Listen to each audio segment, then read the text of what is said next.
నారాయణపురం గ్రామం, ఆ గ్రామం పేరే దక్షిణమిట్ట. అది అక్కడ పాఠశాలలో శిక్షా సప్తాహంలో భాగమైన కల్చరల్ ప్రోగ్రామ్ చూడడానికి చిలకమ్మ గురుకులు గురుకులు ఎదుర్కొంటూ వచ్చింది. చిలకమ్మ ఆటాడింది, నాట్యం వేసింది, మాట్లాడింది, జామగుండు కోసం వెతుకులాడింది.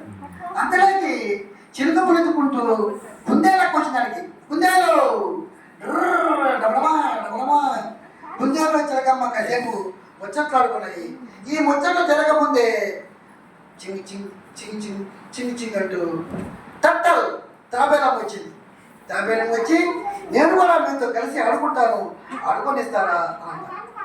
మేమైతే త్వరగా వెళ్తాము, సింహము పులే వస్తే నువ్వు పరిగెత్తి పోలేవే, ఎట చేద్దాం తాబేలు బావా అని అంటే, ఏం పర్లేదు, నన్ను కూడా మీరు ఎట్లా పట్లాగా తీసుకెళ్ళండి, నేను ఎట్లా మీతో పాటు ఆడుకోవాలని ఎంతో ఆనందంగా ఉంది, సరదాగా ఉందని చెప్పి అంటుంది.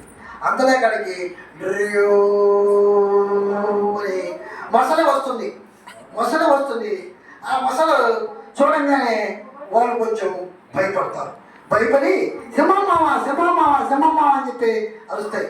సింహమామ అని చెప్పి అరిస్తే అంతలే సింహమామ వచ్చేసి ఏమి సంగతి అంటే, ఇట్లా మొసలి మమ్మ తినడానికి వచ్చింది, మమ్మల్ని మొసలి నుంచి కాపాడు అని చెప్పి అడుగుతాయి.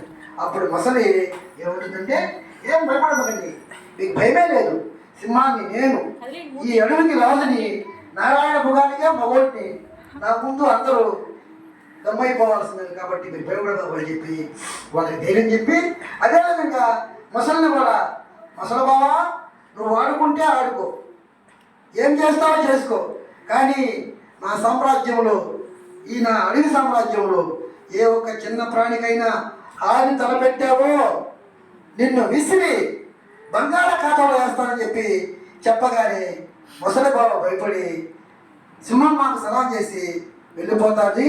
అప్పుడు అందరూ హాయిగా నవ్వుకుంటూ వాళ్ళ గుళ్ళకి, వాళ్ళ నివాసాలకి వెళ్ళిపోతారు.